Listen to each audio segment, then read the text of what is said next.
So today we are going to learn about the spirit of receiving. நாம பெற்றுக்கொள்ளுகிற தேவனிடத்திலிருந்து பெற்றுக்கொள்ளுகிற அந்த தன்மையை குறித்த விஷயத்தை நம்ம பார்க்க போகிறோம். I'm just calling it a spirit because it is a divine attitude from God. அதை நான் ஆவி என்று சொல்லுகிறதற்கு காரணம் அது அவருடைய தெய்வீக தன்மையை சம்பந்தப்பட்ட ஒன்றாக இருக்கிறது. So today we'll go through the first verse, Hebrews chapter 11 verses 6. முதலாவது நம்ம இன்றைக்கு எபிரேயர் 11ஆம் அதிகாரத்திலே 6வது வசனத்தை நம்ம பார்க்கலாம். We'll focus the later portion of the verse. இதனுடைய இந்த வசனத்தின் ஒரு பகுதியை நம்ம பார்க்க போகிறோம். But without faith it is impossible to please him, for he that cometh to God must believe that he is, and that he is a rewarder of them that diligently seek him. விசுவாசம் இல்லாமல் தேவனுக்கு பிரியமாய் இருப்பது கூடாத காரியம். ஏனென்றால் தேவனிடத்தில் சேருகிறவன் அவர் உண்டென்றும் அவர் தம்மை தேடுகிறவர்களுக்கு பலன் அளிக்கிறவர் என்றும் விசுவாசிக்க வேண்டும். I want to emphasize on the last portion of that scripture that he is a rewarder of them that diligently seek him. இந்த வசனத்தின் கடைசி பகுதியை உங்களுக்கு நான் முக்கியப்படுத்த விரும்புகிறேன். என்னவென்றால் அவர் தேவனிடத்தில் சேருகிறவன் அவர் உண்டென்றும் அவர் தம்மை தேடுகிறவர்களுக்கு பலன் அளிக்கிறவர் என்றும் விசுவாசிக்க வேண்டும். And also note that it's mentioned the word and is there, so which means you must believe, and you must believe that he is a rewarder as well. அதுல இரண்டு விஷயங்கள் சொல்லப்பட்டிருக்கிறது. ஆகவே தான் மேலும் என்கிற ஒரு அர்த்தத்திலே சேருகிறவன் அவர் உண்டென்றும் என்று சொல்லி அந்த இடத்துல முடித்து மறுபடியும் ஒரு காரியத்தை அங்க நமக்கு சொல்லி இருக்கிறது. So you must believe that he is a rewarder. Our God is a rewarder. தேவன் நமக்கு பலன் கொடுக்கிறவர் என்று சொல்லி நீங்கள் நிச்சயம் விசுவாசிக்க வேண்டும். If he is a rewarder, then you should always be a receiver. அவர் நமக்கு பலனை கொடுக்கிறவராக இருந்தால் அதை பெற்றுக்கொள்ளுகிறவர்களும் இருக்க வேண்டும். So that is what we are going to meditate today, because if my God is a rewarder, then why should not I be called a receiver? நான் என் தேவன் கொடுக்கிறவராக இருந்தால் அப்படியானால் நான் பெற்றுக்கொள்ளுகிற ஒரு நபராக இருக்க வேண்டுமே, அதை குறித்து பார்ப்போம். And also this verse points out that if he is a rewarder, then he is seeking for someone who could receive that blessing. அவர் பலன் கொடுக்கிறவர் என்று சொல்லி இருக்கிறபடினாலே அவர் கொடுக்கிற அந்த ஆசீர்வாதங்களை பெற்றுக்கொள்ளுகிற மனுஷர்களை அவர் தேடுகிறார். God is looking for you and me, who is capable of receiving, who has the heart to receive.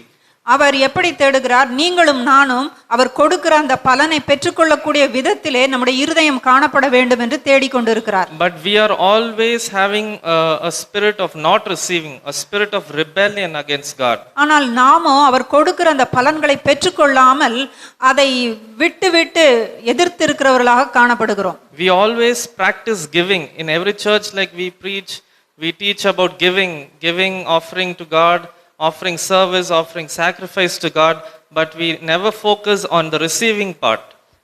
சபைகளிலே எப்பொழுதும் காணிக்கைகளை கொடுக்க வேண்டும், இல்லை என்று சொன்னால் மற்ற காரியங்களை கொடுப்பதை குறித்து அவர்கள் சொல்லிக் கொண்டிருக்கிறார்கள். தேவனிடத்திலிருந்து நாம் பெற்றுக்கொள்ள வேண்டிய காரியம் என்ன என்று சொல்லி அநேக இடங்களிலே சொல்லுகிறது இல்லை. Because God is more of a giver, he's more of a provider, so we should be also more of a receiver. அவர் கொடுப்பவரும் தேவைகளை சந்திக்கிறவருமாக இருக்கிறபடியினாலே பெற்றுக்கொள்ளுகிறவர்களாக நீங்களும் நானும் காணப்பட வேண்டும். If my God is called as a rewarder, then I am not ashamed to be called a receiver from God. தேவன் பலன் அளிக்கிறவர் என்று சொல்லி அவரை சொல்வோமானால் நான் பலனை பெற்றுக்கொள்ளுகிற ஒரு நபர் என்று சொல்லுகிறதை நான் வெட்கப்படுகிறது இல்லை. God is looking for a quality receiver.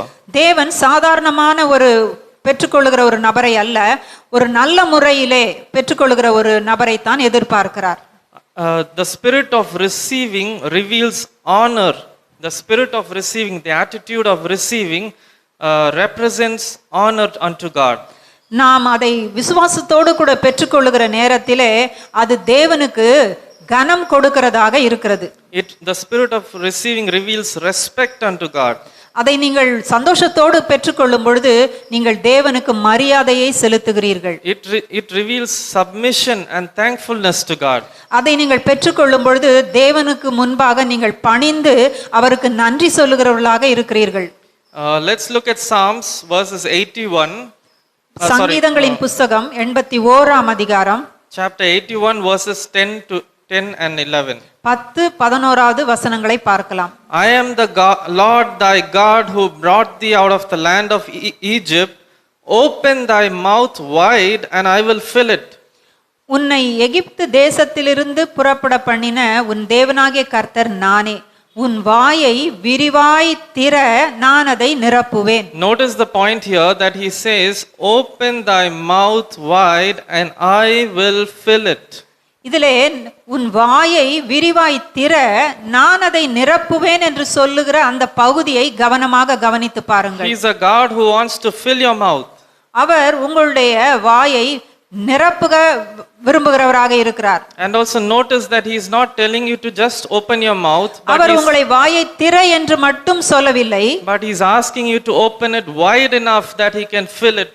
அவர் சொல்லுகிறார், நன்றாக விரிவாய் திற, அதை நான் நிரப்பட்டும் என்று சொல்லுகிறார். So are you a person that is willing to open it wide enough? That's the real good news today.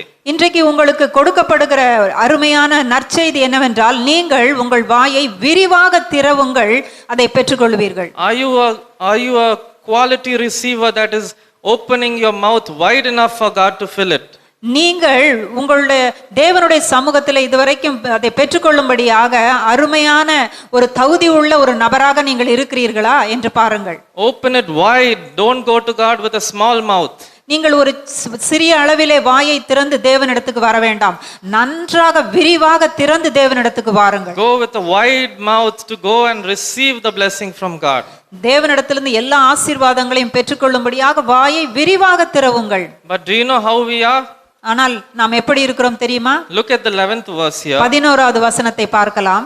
But my people would not hearken to my voice, and Israel would none of me. என் ஜனமோ என் சத்தத்துக்கு செவி கொடுக்கவில்லை, இஸ்ரவேல் என்னை விரும்பவில்லை. This generation of people is a rebellious people against God. இந்த சந்ததி ஜனங்கள் தேவனுக்கு விரோதமாக கலகம் செய்கிறவர்களாக இருக்கிறார்கள். It's talking about you and me today. இன்றைக்கு உங்களையும் என்னையும் குறித்து தான் அப்படி சொல்லுகிறார். When God tells you to open it wide, we are very stubborn and we are not willing to receive his blessing and his instruction from him. அவர் வாயை விரிவாய் திற என்று சொல்லும் பொழுது ரொம்ப பிடிவாதமாக நாம் என்ன செய்கிறோம்? இருக்க வைத்து கொள்கிறோம், அதை பெற்றுக்கொள்ள மாட்டோம் என்கிறோம். We are a people who is stubborn and who is not willing to receive.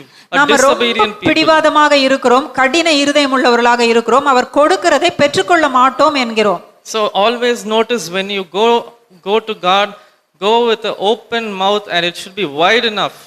நீங்கள் எப்பொழுதும் கவனமாக இருங்கள். தேவ சமூகத்துக்கு போகும்பொழுது நன்றாக விரிவாக உங்களுடைய வாயை திறவுங்கள். And also let's look at Psalms 103 verses 5. சங்கீதங்களின் புஸ்தகம் 103வது அதிகாரம் 5வது வசனம். 103:5. Here also he is talking about satisfying your mouth. இங்கு இந்த வசனத்திலும் கூட அவர் உங்களுடைய வாயை திருப்தியாக்குகிறதை குறித்து தான் இருக்கிறது. So go with a receiving end when you go to God. பெற்றுக்கொள்ளுகிற ஒரு நபராக தேவ சமூகத்துக்கு நீங்கள் வாருங்கள். The Bible says, who satisfies thy mouth with good things. அவர் உங்களுடைய வாயை நன்மையினாலே திருப்தியாக்குகிறவராக இருக்கிறார். You can relate this verse and well as the previous verse, and you can tell like, go with an open and wide mouth that he will satisfy it with good things. இந்த வசனத்தையும் மேலே நம்ம முன்னாக நான் சொன்ன அந்த வசனத்தையும் நீங்கள் சேர்த்து பார்க்கும் பொழுது நீங்கள் வாயை விரிவாக திறந்து போய் நன்மையை பெற்றுக்கொள்ள வேண்டும் என்று அறிவீர்கள். Open your mouth wide, make it big, and God will satisfy you with good things in your mouth. மிகவும் முடிந்தவரை உங்களால முடிந்தவரை பெரிதாக உங்களுடைய வாயை திறந்து அவர் கொடுக்கிற அந்த நன்மையினாலே நீங்கள் திருப்தி ஆகுங்கள். And many don't believe that we've listened to a lot of preaching and teaching that things are not of God.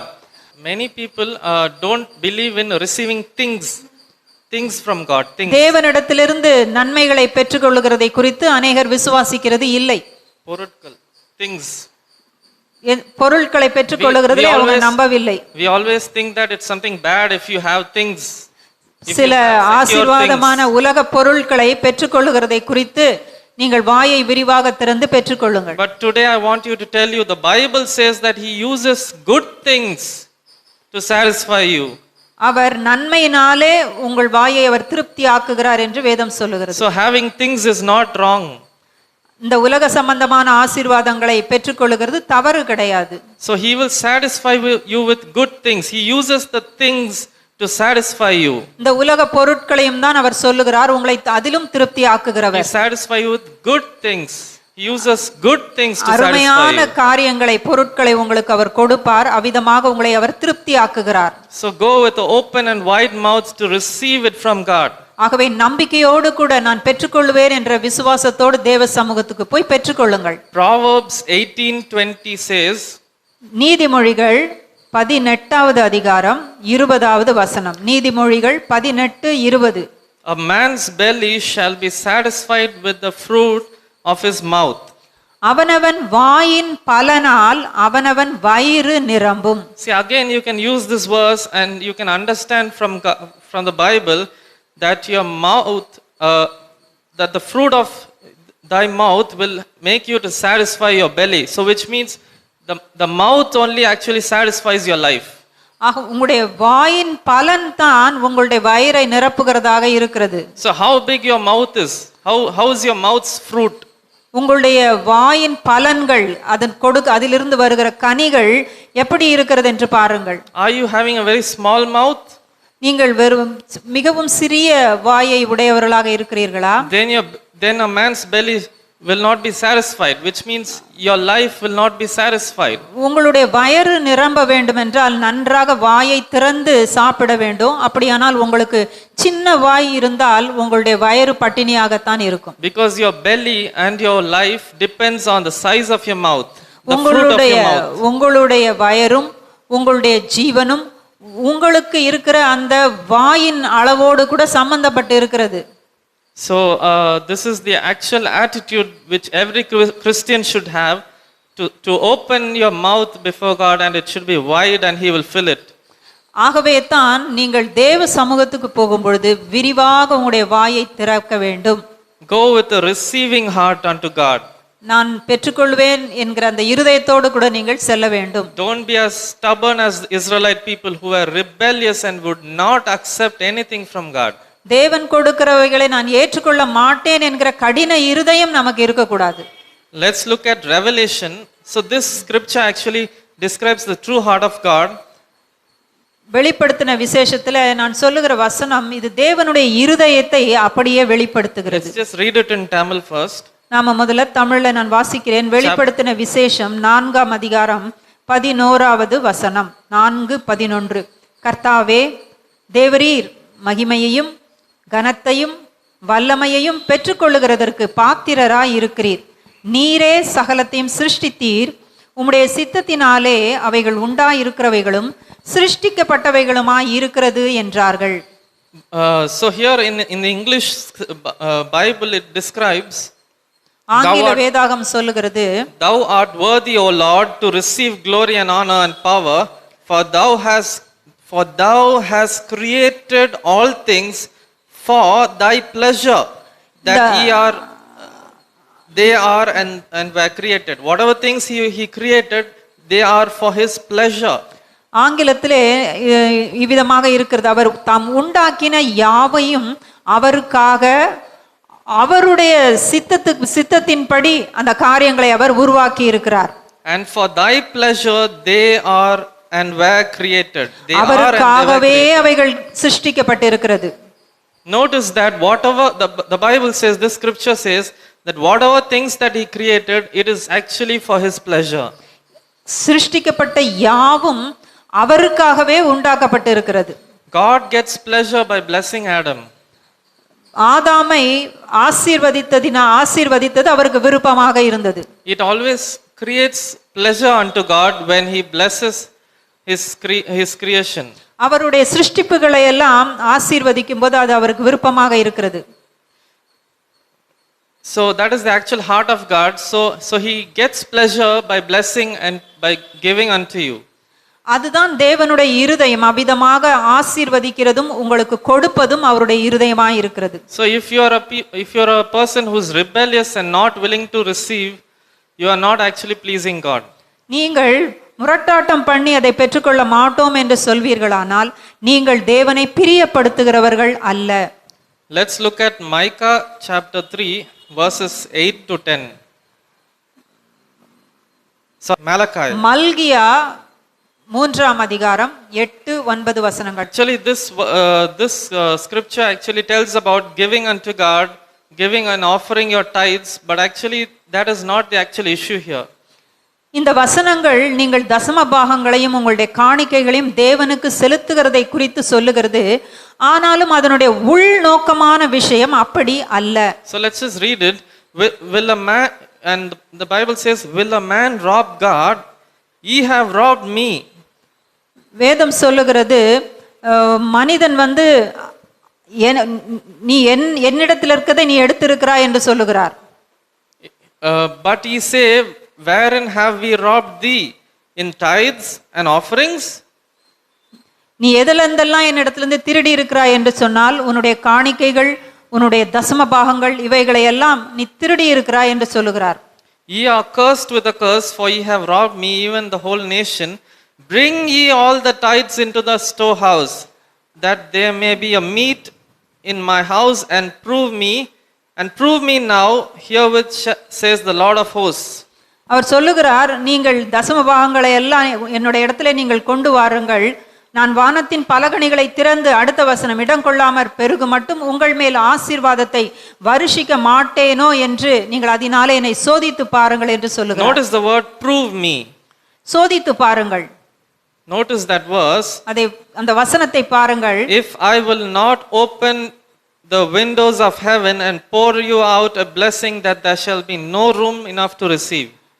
அப்பொழுது நான் வானத்தின் பலகணிகளை திறந்து இடம் கொள்ளாமற் போக மட்டும் உங்கள் மேல் ஆசீர்வாதத்தை வருஷிக்க மாட்டேனோ என்று அதனால் என்னை சோதித்து பாருங்கள் என்று சொல்லுகிறார். So here we are seeing that it actually that we are robbing God's pleasure. தேவனுக்கு பிரியமானவைகளை நாம் திருடுகிறவர்களாக இந்த இடத்திலே இருக்கிறோம். It's not robbing God's tithe or the offerings. இது தேவனுக்கு நாம் செலுத்துகிற காணிக்கைகளையோ தசம பாகங்களையோ திருடுகிறதாக சொல்லவில்லை. God says, you have robbed me from not blessing me. You have robbed my pleasure when I bless people. You have not allowed me to bless you. நான் உன்னை ஆசீர்வதிக்கத்தக்கதாக நீ என்னை அனுமதிக்காமல் என்னுடைய அந்த ஒரு விருப்பத்தை நீ திருடின ஒரு நபராக இருக்கிறாய். அதை செயல்பட நீ என்னை விடவில்லை என்று சொல்லி அவ்விதமாக அந்த திருட்டை சொல்லுகிறார். Because in the Old Testament God gave certain laws, that was the method in which he blesses his people. பழைய ஏற்பாட்டிலே அவர்கள் செலுத்தும் பொழுதுதான் அவர்கள் ஆசீர்வதிக்கப்பட்டார்கள். But this people was rebellious people. They never allowed God to bless them and they stole God's pleasure.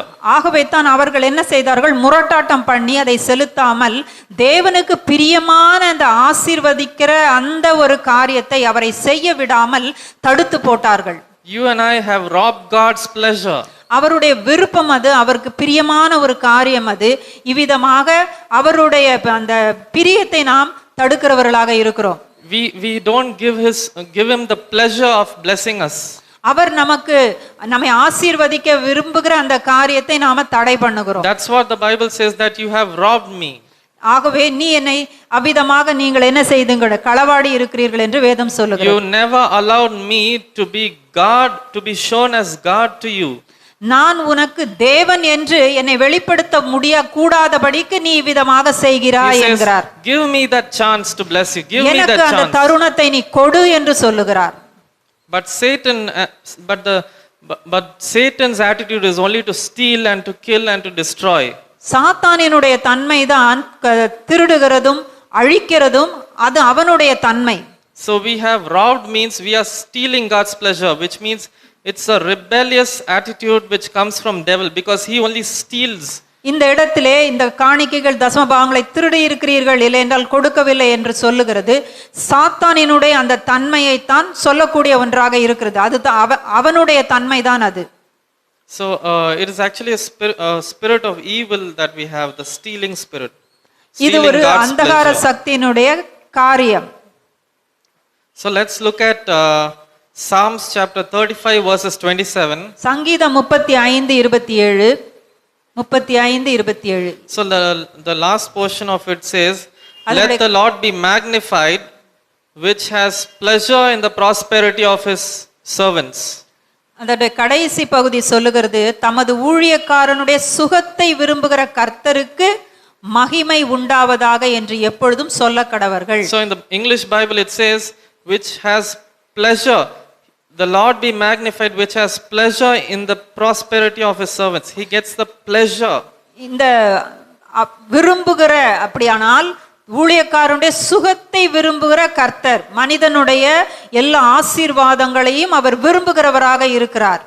You and I have not been giving God the pleasure of being God, the pleasure of blessing us. அவருடைய அந்த ஆசீர்வதிக்கிற அந்த விருப்பத்தை நிறைவேற்ற விடாதபடிக்கு அப்படிப்பட்ட ஒரு மக்களாக நாம காணப்படுகிறோம். Previously they used to teach that if you are prospering, it is actually wrong.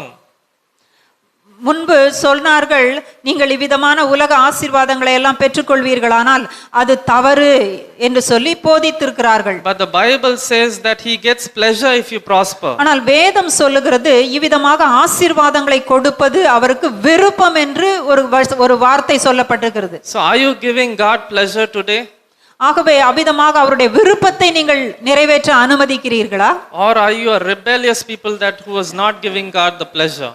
அவருடைய விருப்பத்தை அவர் செயல்படுத்த விடாதபடிக்கு உங்களுடைய இருதயத்தை கடினப்படுத்தி வைத்திருக்கிறீர்களா? Or do you like only poverty? இல்லை என்றால் நீங்கள் தரித்திரத்தை விரும்புகிறவர்களாக இருக்கிறீர்களா? Or are you in poverty?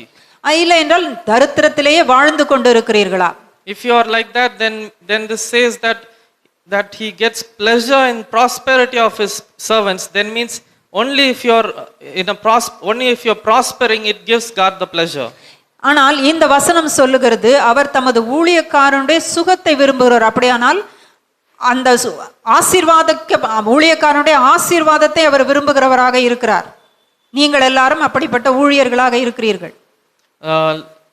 Let's look at Philippians chapter 4 verses 19. பிலிப்பியர் 4:19 வசனம். பிலிப்பியர் 4:19. But the Bible says, but my God shall supply all your needs according to his riches in glory by Christ Jesus.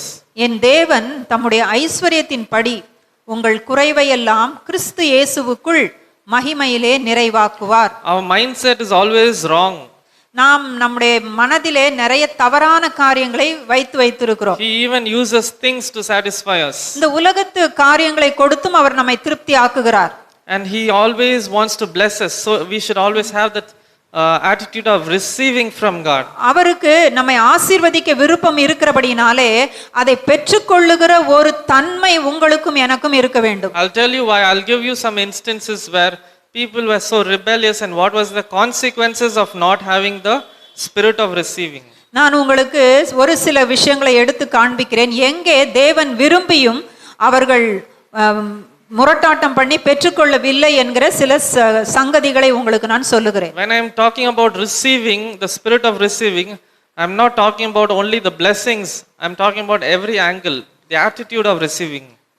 பெற்றுக்கொள்ளுகிற ஒரு தன்மையை குறித்து சொல்லும் பொழுது ஒரு சில பொருட்களையோ சில காரியங்களை பெற்றுக்கொள்ளுகிறது மாத்திரமல்ல, இன்னும் மற்ற விதங்களிலும் கூட அவைகளை உங்களுக்கு நான் சொல்ல விரும்புகிறேன். So in this understanding, let's go through the scriptures. வசனங்களை நம்ம பார்க்கலாம். John chapter 1 verses 11 to 12. யோவான் எழுதின சுவிசேஷம் 1ஆம் அதிகாரம் 11 to 12 வரைக்கும் உள்ள வசனங்கள். யோவான் 1:11-12. He came unto his own, and his own received him not. அவர் தமக்கு சொந்தமானதிலே வந்தார், அவருக்கு சொந்தமானவர்களோ அவரை ஏற்றுக்கொள்ளவில்லை. But as many as received him, to them gave he power to become the sons of God.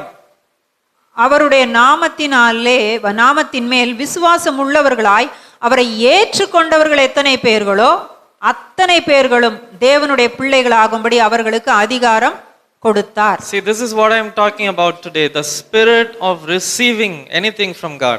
இதைத்தான், இந்த ஒரு விஷயத்தை தான் தேவனிடத்திலிருந்து இவ்விதமாக பெற்றுக்கொள்ளுகிற அந்த விஷயத்தை தான் நான் உங்களுக்கு சொல்லிக் He கொண்டிருக்கிறேன். came unto his own, and his own received him not. அவர் தனக்கு சொந்தமானதுல தான் வந்தார், ஆனா அவருக்கு சொந்தமானவங்க அவரை ஏற்றுக்கொள்ளவே இல்லை. But to every people who receives him, he gives a reward. That is, he gives him the power and the authority to become the sons of God. ஆனால் அவரை ஏற்றுக்கொண்டவங்களுக்கு அவர் எப்படி ஒரு வித பலனை கொடுத்தார் தெரியுமா? அவருடைய பிள்ளைகளாகும், தேவனுடைய பிள்ளைகளாகும்படியான ஒரு கிருபையை What a அளித்திருக்கிறார். great reward that is. அது எவ்வளவு பெரிய ஒரு பலன் பாருங்கள். Indeed, our God is a rewarder that who diligently seek him. அவரை மிகவும் விருப்பத்தோடு கூட தேடுகிறவர்களுக்கு அவர் பலன்களை அளிக்கிறவராக இருக்கிறார். And do you know what's the consequences that the Israelite people faced when he came on his own and they received him not? அவரை ஏற்றுக்கொள்ளாததினாலே, தேவன் கொடுத்த அவருடைய குமாரனை ஏற்றுக்கொள்ளாததினாலே அதனால என்ன விளைவுகள் அவர்களுக்கு நேரிட்டது என்று சொல்லி உங்களுக்கு தெரியுமா? The consequence is very bad. அதனுடைய பின் விளைவு மிகவும் மோசமாக இருந்தது. Because like grace and salvation went to the Gentiles. கிருபையும் ரட்சிப்பும் புறஜாதிகளுக்கு சென்று விட்டது. Israelites had to go through tribulation because ஆனால் they were இஸ்ரவேலர்களோ rebellious people. பாடுகளுக்குள்ளே கடந்து போக வேண்டியதாயிற்று. Because they had that attitude of rebellion, you would never accept anything from God. தேவன் அருளுகிற எதையும் நான் பெற்றுக்கொள்ள மாட்டேன் என்கிற ஒரு கடின இருதயம் அவர்களுக்கு காணப்பட்டது. They rejected the greatest gift from God. தேவன் அருளின அந்த சொல்லி முடியாத அந்த ஒரு அந்த அவரை அவர்கள் அவிதமாக நிராகரித்து விட்டார்கள், ஏற்றுக்கொள்ளாமல். The greatest reward from God. தேவனிடத்திலிருந்து நமக்கு அருளப்பட்ட ஒரு பெரிய ஈவு இயேசு கிறிஸ்து. Even in the past also they were never having that attitude to receive. They kept rebelling and they told, we need a king. அவங்க எப்பவுமே அதற்கு முன்பாக கூட நீங்கள் பார்ப்பீர்களானால் எங்களுக்கு ராஜா வேண்டும் என்று சொல்லி தேவனுடைய ஆளுகையை அவர்கள் நிராகரித்தவர்களாக இருந்தார்கள். They were never willing to receive from God, but they were telling, you don't give us anything, but you give us a king. We will go and discuss with our issues with the king and we'll sort it out. நீர் எங்களுக்கு ஒன்றும் தர வேண்டாம், நாங்களே எங்களுக்கு ஒரு ராஜாவை வைத்துக்கொண்டு எங்களுடைய பிரச்சனைகளை எல்லாம் நாங்களே தீர்த்து கொள்ளுகிறோம் என்று சொல்லி தேவன் அருளின காரியங்களை நிராகரித்தார்கள். So how do you feel if somebody doesn't receive your gift? நீங்கள் கொடுக்கிற ஒரு கிஃப்டை உங்களிடத்திலிருந்து ஒருவர் பெற்றுக்கொள்ளாமல் விட்டால் உங்களுக்கு எப்படி இருக்கும்? Just think about that. அதை குறித்து யோசித்து பாருங்களேன். As parents, you will actually know how you feel when you give a gift to a child and the child would just throw that gift at your face. நீங்கள் பெற்றோராக உங்களுடைய குழந்தைகளுக்கு நல்ல காரியங்களை கொடுக்கும் பொழுது அவைகளை உங்களுடைய முகத்திலே தூக்கி எறிந்து விட்டால் நீங்கள் எப்படி feel பண்ணுவீர்கள்? Same way you would have got such a precious gift to the child, and then you see that the child is not using it, or the child is not willing to receive, but it just throws the gift in your face with a rebellious attitude. That's how God feels when he thinks about you and me. இந்த குழந்தைகள் இவ்விதமாக பெற்றோர் கொடுக்கிற அந்த அருமையான காரியங்களை, வெகுமதிகளை அவர்கள் ஏற்றுக்கொள்ளாமல் முகத்திலே தூக்கி அடிக்கும் பொழுது அந்த அடிக்கிற அந்த ஒரு தன்மை தான் நிராகரிக்கிற ஒரு ஆவி, வேண்டாம் என்று சொல்லி ஆசீர்வாதத்தை தள்ளுகிற ஒரு ஆவி. இப்படித்தான் அநேக நேரங்களிலே நாம் காணப்படுகிறோம். This is actually a spirit of deception that we always throw out whatever God gives to us. இது ஒரு வஞ்சிப்பின் ஒரு காரியம். தேவன் நமக்கு அருளுகிற நன்மைகளை எல்லாம் நாம் அவிதமாக தூக்கி எறிந்து விடுகிறோம். A non-receiver is actually a stubborn person. He's not fit to get the blessings from God. நாம ஒரு கடின இருதயம் உள்ளவர்களாக மாத்திரம் இல்லாமல் அதை பெற்றுக்கொள்ள தகுதியும் கூட இழந்து விடுகிறோம் கடைசியில. If God finds that your mouth is very small and it's not wide enough, he will go to a place where he finds a bigger mouth and he will bless there. உங்களுடைய தேவனிடத்தில் கேட்கிற உங்களுடைய வாய் நீங்கள் விரிவாய் திறக்காமல் சிறிதாக வைத்திருந்தால் அவர் எந்த இடத்திலே அதிகமாக வாய் திறந்திருக்கிறார்களோ அவர்களுக்கு அந்த ஆசீர்வாதங்களை கொடுக்கிறவராக இருக்கிறார். We see from the Bible in Romans chapter 10 verses 21. ரோமர் 10ஆம் அதிகாரத்திலே 21வது வசனத்தை வாசிக்கலாம். ரோமர் 10:21. But to Israel he says, all day long I have stretched forth my hand unto a disobedient and gainsaying people. இஸ்ரவேலரை குறித்தோ கீழ்ப்படியாதவர்களும் எதிர்த்து பேசுகிறவர்களுமாயிருக்கிற ஜனங்களிடத்திற்கு நாள் முழுவதும் என் கைகளை நீட்டினேன் என்று அவன் சொல்லி இருக்கிறான். God is always ready and he's always open and he's always waiting for you to receive. தேவன் நீங்கள் பெற்றுக்கொள்ள வேண்டும் என்று சொல்லி உங்களுக்காக அவர் மிகவும் காத்து கொண்டிருக்கிறார். If God practice giving, then we should also practice receiving from him. தேவன் கொடுக்கிறவராக இருக்கிற பட்சத்திலே நீங்கள் அதை பெற்றுக்கொள்ளுகிறவர்களாக இருக்க வேண்டியது அவசியமாய் இருக்கிறது. If the extent of the gift is so big, then the extent of receiving also should be so big to receive. உங்களுக்கு பெரிய ஒரு வெகுமதியை தேவன் கொடுக்கிறார் என்றால் அதை பெரிய அளவிலே நீங்கள் பெற்றுக்கொள்ள வேண்டியது அவசியமாய் இருக்கிறது. And notice this point also. இதை கூட நான் சொல்லுகிறதை கவனியுங்கள். Jesus was also not able to do many miracles when they were not willing to receive him, in a place where they were not willing to receive him. அவர் செய்கிற அற்புதங்களை ஏற்றுக்கொள்ளுகிற மனம் இல்லாத இடங்களிலே அவரும் அற்புதங்களை செய்யவில்லை என்று சொல்லி வேதம் சொல்லுகிறது. Note the scripture in Matthew 13 verses chapter 13 verses 58. மத்தேயு எழுதின சுவிசேஷம் 13ஆம் அதிகாரம் 58வது வசனம் அப்படி சொல்லுகிறது. And he did not many works there because of their unbelief. அவர்களுடைய அவிசுவாசத்தின் நிமித்தம் அவர் அங்கே அநேக அற்புதங்களை செய்யவில்லை. Even Jesus is not able to help others. இயேசுவால கூட அவங்களுக்கு உதவி செய்ய முடியவில்லை, ஏன்னா அவங்க அதை விசுவாசிக்கல. Even he's in a helpless situation there. அவரையும் அப்படிப்பட்ட ஒரு விதமான காரியத்திற்கு தள்ளிவிட்டார்கள். See, our God is like a gentleman. He will never come and force and give those things to you. தேவன் இயேசு மிகவும் இனிமையானவர். யாரையும் வந்து கட்டாயப்படுத்தி அவர் எதையும் செய்கிறது இல்லை. Wherever he seeks faith, he will come there.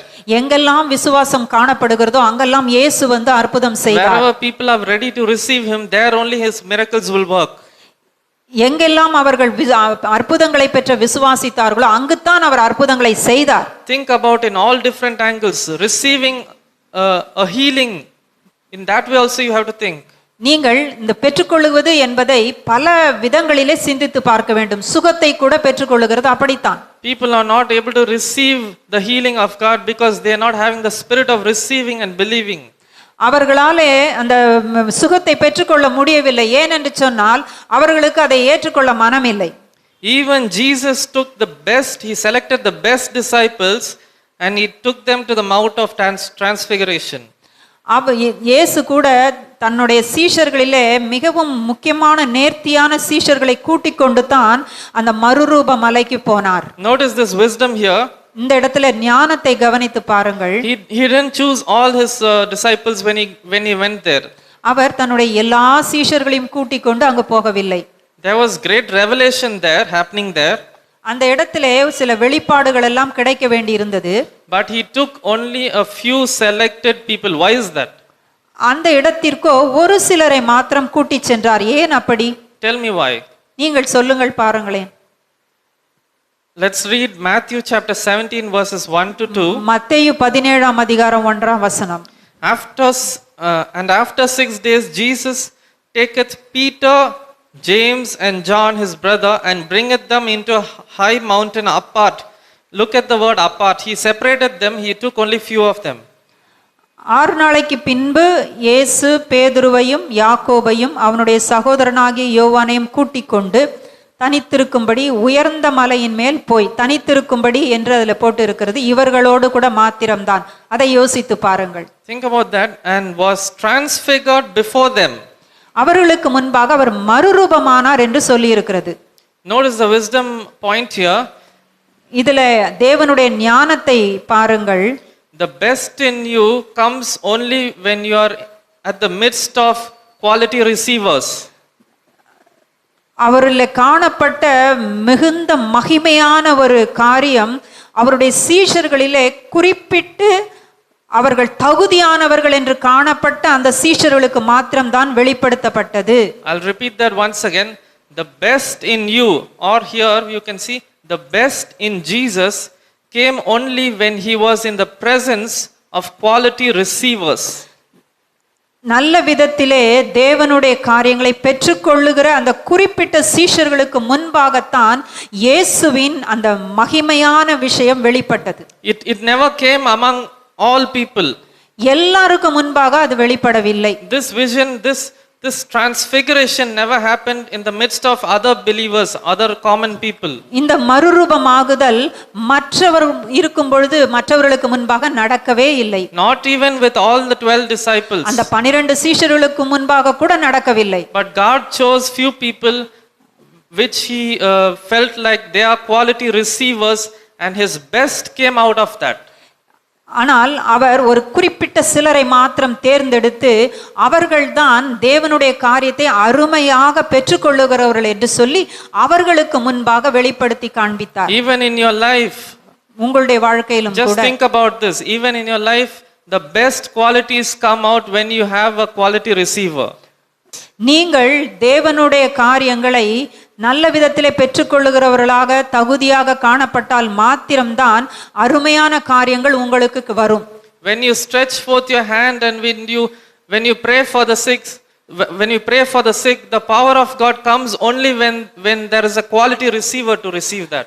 தேவனுடைய வல்லமை ஒரு வியாதியஸ்தருக்கு ஜெபிக்கும் பொழுது அந்த மனுஷன் அதை பெற்றுக்கொள்ளுகிறவனாக இருந்தால்தான் அந்த மனுஷனுக்கு அந்த வியாதியை சுகமளிக்கிற வல்லமை அவன் மேலே வெளிப்படும். The best power and the manifestation of God comes out of you only when there is a quality receiver. அந்த இடத்திலே அதை பெற்றுக்கொள்ளுகிற அருமையான ஒரு நபர், அப்படி பெற்றுக்கொள்ளுகிற ஒரு நபர் இருந்தால்தான் தேவனுடைய அந்த மகத்துவமான காரியம் எல்லாம் வெளிப்படும். That's why Jesus got transfigured in the presence of those three people, those three ஆகவே disciples. தான் அந்த 3 சீஷர்களுக்கு முன்பாக மாத்திரம் அவர் தன்னை மறுரூபப்படுத்தி காண்பித்தார். Even God himself cannot help a non-receiver. தேவனால் கூட ஒரு பெற்றுக்கொள்ள விருப்பம் இல்லாத ஒரு நபருக்கு தேவனால் கூட உதவி செய்ய முடியாது. What's in you cannot leave you until you get inside a world-class receiver. What's in you, the power, the revelation, the truth, the Holy Spirit in you cannot leave you until you go into a presence of a quality receiver. நமக்கு முன்பாக இதை பெற்றுக்கொள்ள தகுதியானவர்கள் இருந்தால் மாத்திரம்தான் நமக்குள்ளும் இருக்கிற பரிசுத்த ஆவியானவரும் அவரிலிருந்து புறப்படுகிற அந்த வல்லமையும் கூட அவர்களுக்கு போய் சேரும். And notice this wonderful point as well. இந்த அருமையான நான் சொல்லுகிற கருத்தை கொஞ்சம் கவனித்து பாருங்கள். The actual difference in people, like people are different. The actual difference in people is because of their receiving ability. ஒவ்வொரு நபருக்கும் இருக்கக்கூடிய ஒரு வித்தியாசம் என்னவென்று பார்த்தால் தேவனுக்கு முன்பாக அந்த பெற்றுக்கொள்ளுகிறதிலே ஒருவருக்கும் வித்தியாசம் இருக்கிறது. அதைத்தான் இந்த இடத்துல நம்ம பார்க்கிறோம். If all the mouths are wide open, then everyone should be equal. எல்லாரும் அருமையாக தன் வாயை விரிவாக திறந்து பெற்றுக்கொண்டால் எல்லாரும் சமமாகத்தான் இருப்போம். So the difference in people is because of their receiving capabilities. ஆகவே தான் அந்த பெற்றுக்கொள்ளுகிறதிலே வித்தியாசப்படுகிறதினாலே அந்த இடத்திலே சில சமமாக இல்லை. And God says, when people are not willing to receive, he says, go to the Gentiles. இயேசு சொன்னார், நீங்கள் இனி இஸ்ரவேலர்கள் இடத்தில் அல்ல புறஜாதிகள் இடத்துக்கு நீங்கள் போங்கள் என்று சொன்னார். In Luke chapter 14 verses 17 and 24 says, லூக்கா 14:24 வசனம் சொல்லுகிறது. And here's a parable where the king he uses this parable. So from this parable we understand, ஒரு உவமையை சொல்லி அதிலிருந்து ஒரு சில காரியத்தை சொல்லுகிறார். He says the person is actually making a feast for people, and he's inviting people to receive whatever things which he is going to provide. ஒரு விருந்திற்கு அநேகர் அழைக்கப்பட்டிருந்தார்கள். அது சம்பந்தமாக அழைக்கும்படி ஆட்களை அனுப்பினார். Notice what happens when people are not willing to receive. அந்த அழைப்பை அவர்கள் ஏற்றுக்கொள்ள விரும்பவில்லை என்றால் என்ன நடக்கிறது என்று பாருங்கள். And he sent his servants to supper time to say to them that were bidden, come for, he actually invited, then he told, for I say unto you that none of those men which were bidden shall taste my supper. அழைக்கப்பட்டிருந்த அந்த மனுஷரில் ஒருவனாகிலும் என் விருந்தை ருசி பார்ப்பதில்லை என்று உங்களுக்கு சொல்லுகிறேன் என்றான் என்று சொன்னார். He just told, go, they will not come and receive, so I will give my feast to all other people. Go and call each and every one of them who are in the nook and corners of the streets and call them, let them come and receive.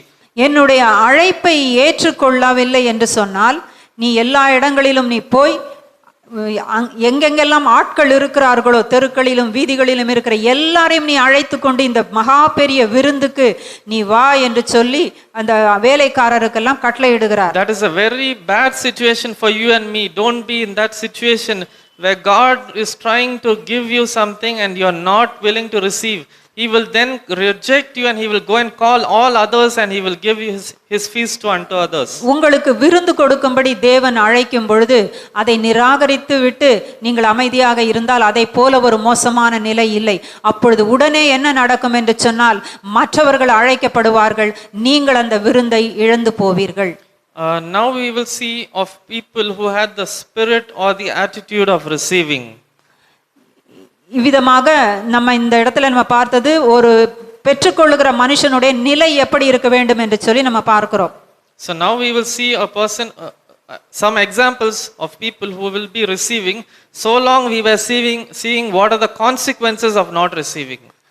So இதுவரைக்கும் நம்ம பார்த்தது அவர்கள் எப்படி பெற்றுக்கொள்ளணும், அதை பெற்றுக்கொள்ளாவிட்டால் அதனால நிலைமை என்ன என்று சொல்லி பார்த்தோம்.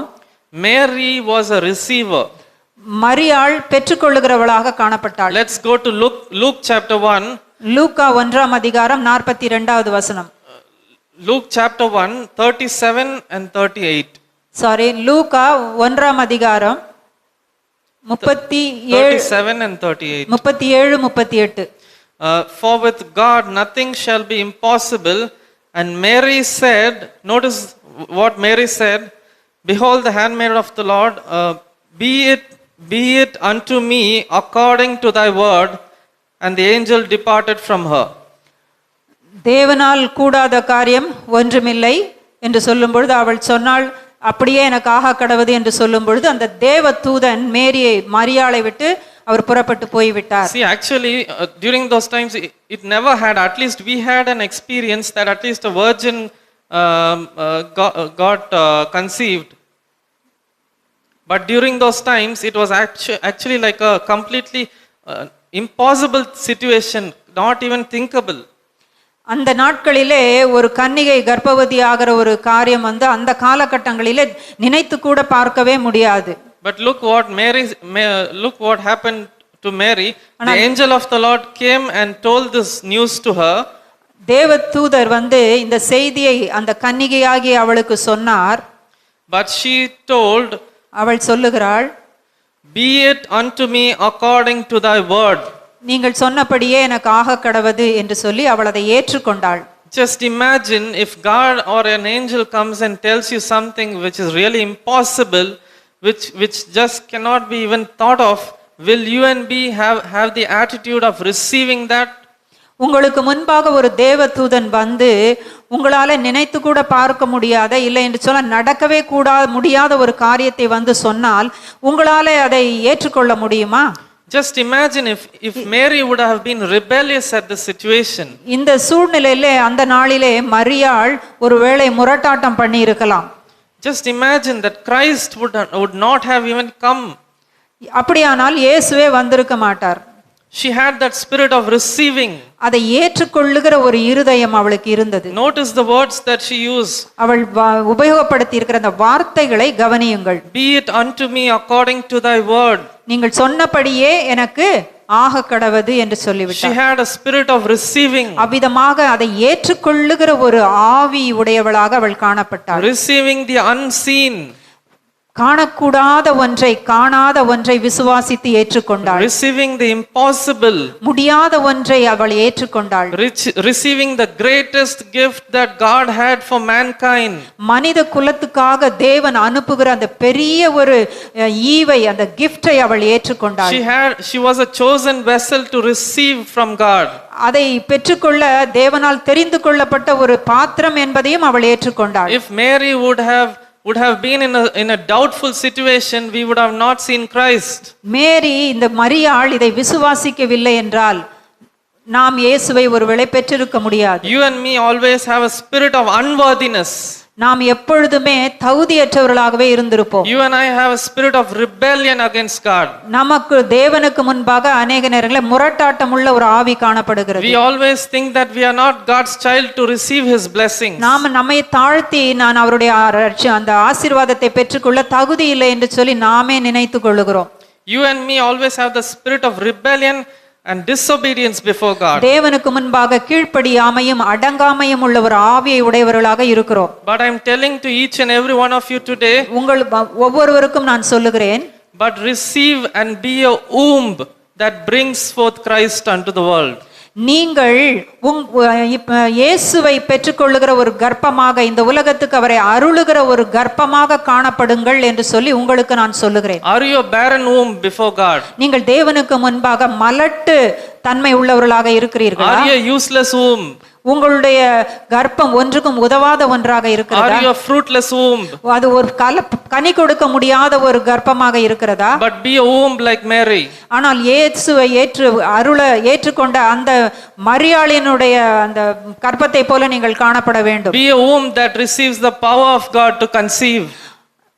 அந்த வித்துவை ஏற்றுக்கொள்ளக்கூடிய விதத்திலே, அந்த வல்லமையை பெற்றுக்கொள்ளக்கூடிய விதத்திலே உங்களுடைய கர்ப்பம் காணப்படக்கூடியதாக இருக்கட்டும். Be a womb that is capable enough to receive and carry Christ and release Christ into the world.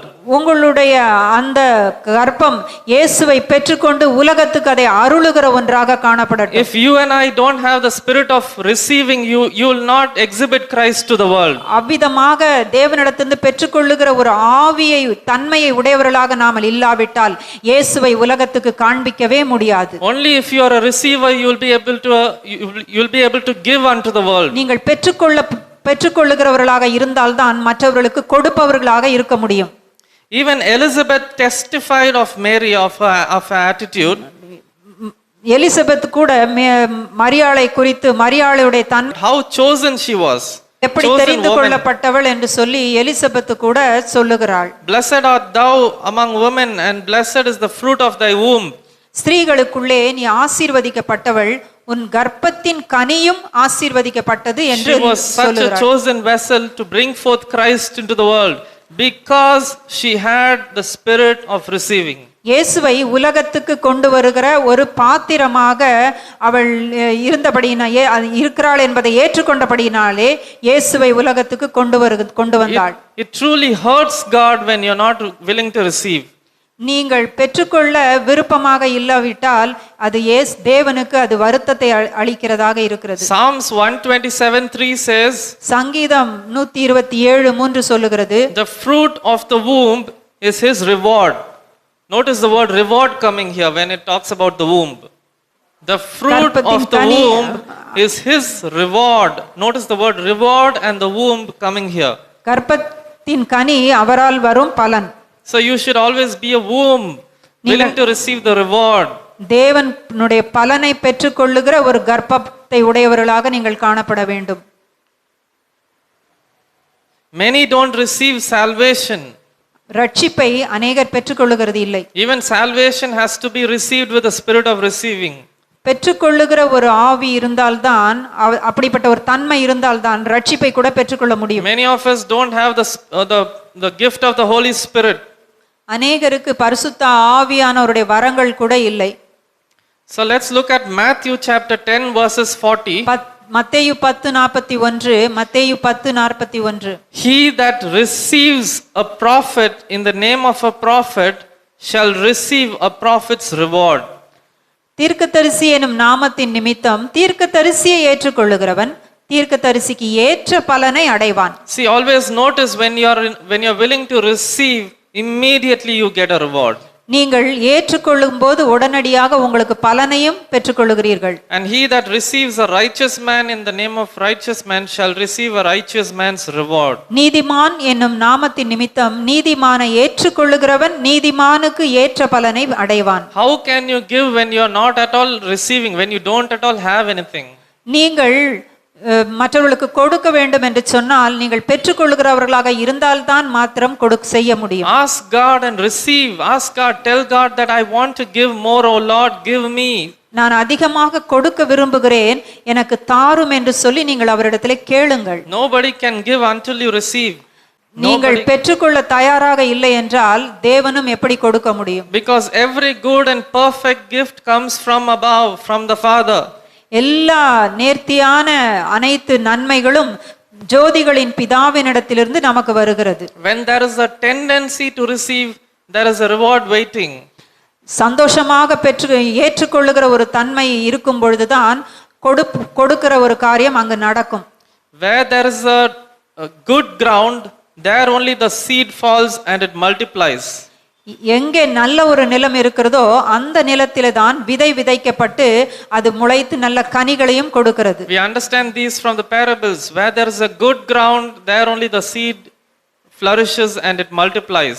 அந்த ஓமையிலே நாம பார்க்கிறோம், எந்த இடத்திலே விதை விழுந்தால் அது அருமையாக முளைத்து பலன் கொடுக்கும் என்று இயேசு சொல்லி இருக்கிறார். So does God see you as a good ground where he wants to invest his gifts and his rewards unto you? தேவனாகவே உங்களுடைய இருதயம் அப்படிப்பட்ட நல்ல நிலமாக இருக்கிறதா, தான் அருளுகிற ஆசீர்வாதங்களை பெற்றுக்கொண்டு நீங்கள் பலன் அளிக்கத்தக்கதாக என்று சொல்லி பார்க்கிறார். You know something?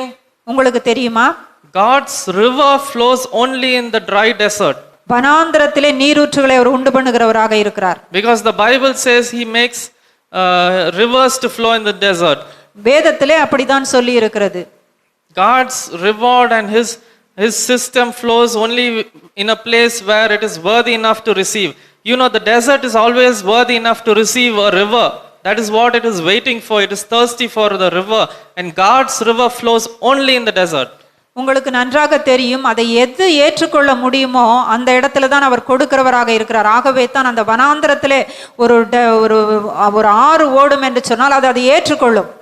Blessed are, Matthew 5:6 says, blessed are they who do hunger and thirst after righteousness, for they shall be filled.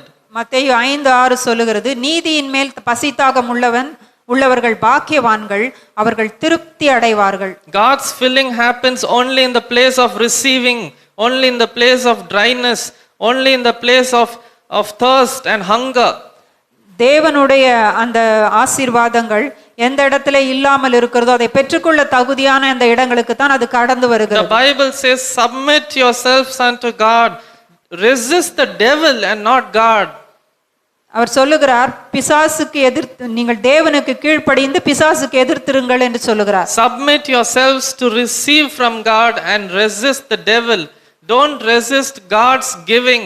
Don't resist God's opportunities. நீங்கள் கர்த்தருக்கு கீழ்ப்படிந்து தேவன் அருளுகிற அந்த ஆசீர்வாதங்களை எல்லாம் பெற்று பிசாசுக்கு நீங்கள் எதிர்த்து நில்லுங்கள். I would like to take you to the Old Testament in Genesis. ஆதியாகமம். In Genesis, we see that Rebekah is in a place, and we always think of Father God as Abraham and the son as Isaac and Eliezer as the Holy Spirit. நாம பழைய ஏற்பாட்டிலே ஒரு காரியத்தை நம்ம பார்க்கிறோம். பிதாவாகிய தேவனை ஆபிரகாமை போலவும் அந்த இடத்துல ரெபேக்கா இருக்கிறதை நீங்கள் பார்க்கிறீர்கள். அந்த இடத்துல எலியேசர் என்கிறவரை பரிசுத்த ஆவியானவருக்கு இணையாகவும் சொல்லுகிறதை நம்ம பார்க்கிறோம். So the Father and the Son sends the Holy Spirit. Abraham and Isaac sends Eliezer to find a bride for Isaac. அந்த இடத்திலே ஆபிரகாமும் குமாரனாகிய அந்த ஈசாக்கும் பரிசுத்த ஆவியானவரை அனுப்புகிறதற்கு ஒப்பாக எலியேசரை பெண் பார்க்கும்படி அனுப்புகிறார்கள். And notice that the Bible says that that Eliezer was filled with 4 camels full of gifts and rewards. அந்த இடத்துல நீங்கள் பாருங்கள், எலியேசர் அந்த பலன், அதாவது எல்லா கிஃப்ட்ஸோடு கூட அவர் அங்க கடந்து போகிறார் அந்த ஒட்டகங்கள் மேலே எல்லாம் வைத்துக்கொண்டு. And notice that when the Holy Spirit goes, he goes and he finds he prays and he prays unto God. Eliezer prays unto God to find a bride who's chosen enough and who would be capable enough to receive. அந்த இடத்திலே எலியேசர் அநேக வெகுமானங்களை எல்லாம் எடுத்துக்கொண்டு அதை யாருக்கு தகுதியானவருக்கு தான் அதை கொடுக்க வேண்டும் என்று சொல்லி தேவனிடத்திலே விண்ணப்பம் பண்ணிக்கொண்டு அந்த இடத்திலிருந்து அவர் கடந்து போகிறார். But notice how Rebecca actually received these gifts from Eliezer. நீங்கள் அங்கே பார்க்கலாம் அந்த ரெபேக்காள் எவ்விதமாக இந்த எலியேசரிடத்திலிருந்து அந்த வெகுமதிகளை அவள் பெற்றுக்கொண்டாள் என்று சொல்லி. So when they discussed about the taking away, so the people were asking Rebecca, are you willing enough to go with this man? எல்லாரும் ரெபேக்காள் இடத்திலே கேட்கிறார்கள், இந்த மனுஷனோடு கூட போக உனக்கு விருப்பம் தானா என்று சொல்லி. She received Eliezer. எலியேசரை அவள் ஏற்றுக்கொண்டாள். She received the gifts what Eliezer gave. Eliezer கொடுத்த அந்த வெகுமதிகளையும் சந்தோஷமாக ஏற்றுக்கொண்டாள். Even at the well, Eliezer during that time itself, he took some gold ornaments and he gave unto Rebecca. அந்த கிணற்றின் அருகிலும் கூட எலியேசர் அந்த ரெபேக்காளுக்கு சில தங்க ஆபரணங்களை எல்லாம் அவர் கொடுத்தார், அவள் ஏற்றுக்கொண்டாள். Because she had the attitude of receiving, she received the blessings. அவள் பெற்றுக்கொள்ளுகிற ஒரு தன்மையை உடையவளாக இருந்தபடியினாலே அந்த ஆசீர்வாதங்களை அவள் ஏற்றுக்கொண்டாள். So only when you receive the Holy Spirit, you will be taken unto the bridegroom, that is Isaac. ஆகவே நீங்களும் ஏற்றுக்கொள்ளுகிறவர்களாக நீங்கள் இருந்தால்தான் மணவாளனிடம் கொண்டு போகப்படுகிறவர்களாக காணப்படுவீர்கள். Rebecca had an attitude to receive, and she said, I will go with this man, Eliezer. ஏற்றுக்கொள்ளுகிற ஒரு மனநிலையை ரெபேக்காள் உடையவளாக இருந்தபடியினால தான் அவள் சொன்னாள், இந்த மனிதனோடு கூட நான் போவேன் என்று சொன்னாள். So do you and me tell unto the Holy Spirit, I will accept you and follow your footstep, and you lead me unto Christ. நாம் பரிசுத்த ஆவியானவரிடத்தில் இப்படி சொல்ல முடியுமா, நான் உம்மை ஏற்றுக்கொள்ளுகிறேன், நீர் சொல்லுகிறபடியெல்லாம் நான் கீழ்ப்படிந்து அவ்விதமாக இயேசுவை பின்பற்றி நடக்கிறேன் என்று சொல்லி அவரிடத்திலே சொல்ல முடியுமா? Only if you submit yourselves unto God, he will take unto you to Christ. Only when you receive the Holy Spirit. நீங்கள் உங்களை முற்றிலும் ஒப்பு கொடுத்து ஏற்றுக்கொள்ளுகிற தருணத்தில் மட்டும்தான் இவ்விதமாக நீங்கள் இயேசுவின் இடத்திலே கொண்டு போகப்பட முடியும். The Shunammite woman was also having a spirit of receiving. சுனேமித்தியாள் என்கிற அந்த பெண் கூட இவ்விதமாக பெற்றுக்கொள்ளுகிற தன்மையை அவள் உடையவளாக இருந்தாள். She found prophet Elijah passing through the city of the Shunammite. அந்த எலிசா அந்த கிராமத்திலே போகிறதை அவள் பார்க்கிறாள். And she actually voluntarily receives the prophet.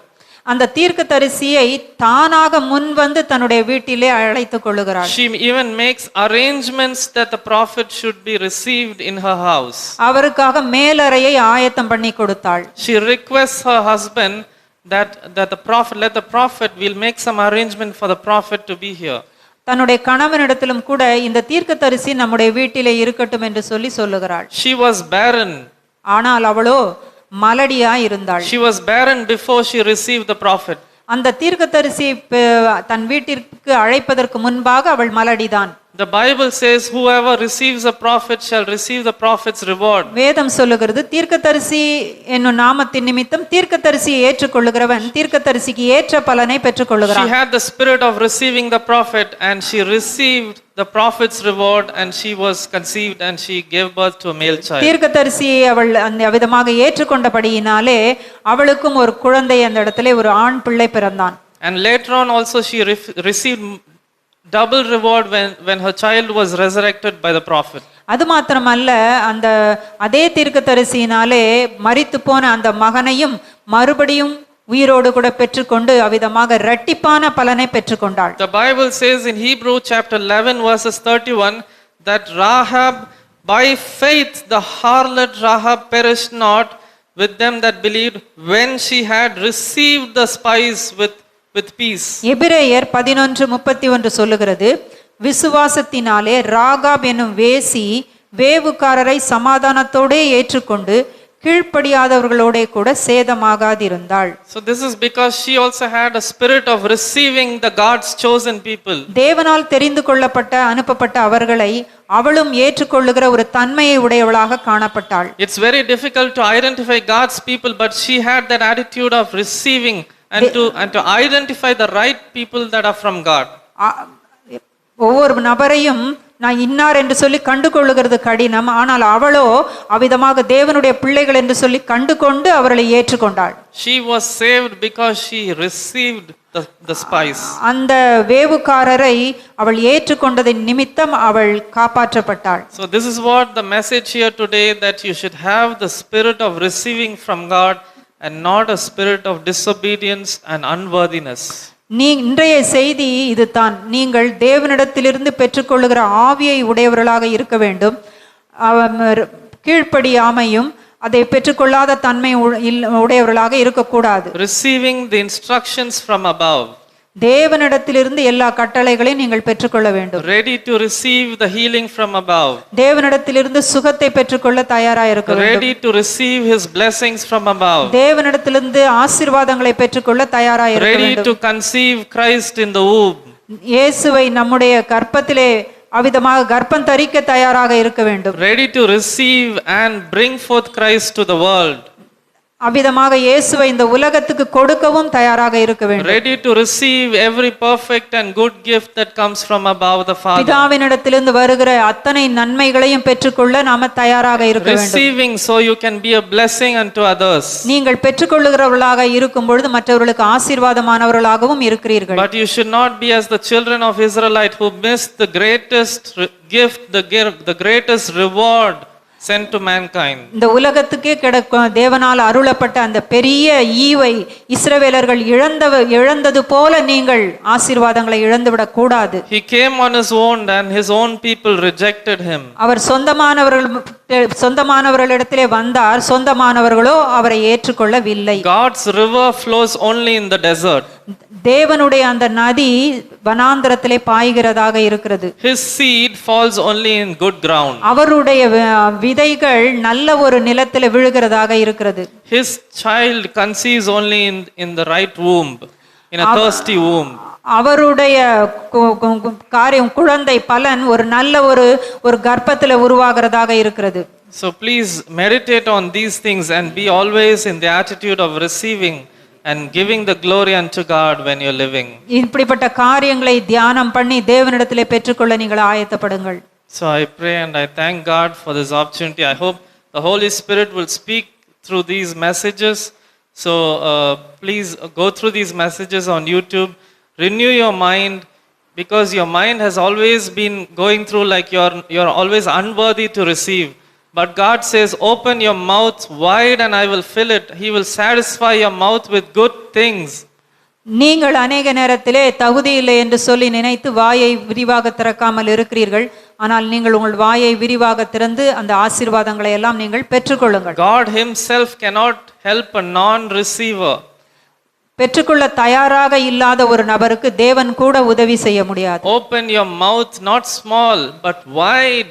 Open it wide. Go with a big bag and go when you go in prayer, go with a big bag, telling Father God, give me that I may receive everything from you, so I can give Christ to the world. இந்த அவர் சமூகத்துக்கு நீங்கள் வரும்போது ஒரு சிறிய வாயோடு கூட வருகிறவர்கள் அல்ல, பெரிதாக திறந்து ஒரு பெரிய ஒரு பையை வைத்துக்கொண்டு அவரிடத்திலிருந்து அநேக நன்மைகளையும் ஆசீர்வாதங்களையும் பிதாவினிடத்திலிருந்து பெற்றுக்கொண்டு நீங்கள் திரும்புங்கள். It's not a selfish attitude, but you're receiving only to give unto God again. இது உங்களுக்காக ஒரு செல்ஃபிஷாக நீங்கள் கேட்கிறதாக அல்ல, பெற்றுக்கொண்டு மற்றவர்களுக்கு கொடுக்கிற ஒரு நிலைமையில நீங்கள் பெற்றுக்கொள்ள வேண்டும். I pray that the Holy Spirit will speak those words to you throughout your life. உங்களுடைய வாழ்நாள் முழுதும் இந்த வார்த்தைகள் பரிசுத்த ஆவியானவர் உங்களுக்கு தொடர்ந்து விதமாக பேச வேண்டும் என்று நான் வேண்டிக் கொள்கிறேன். In Jesus name, amen. இயேசுவின் நாமத்தில் ஆமென்.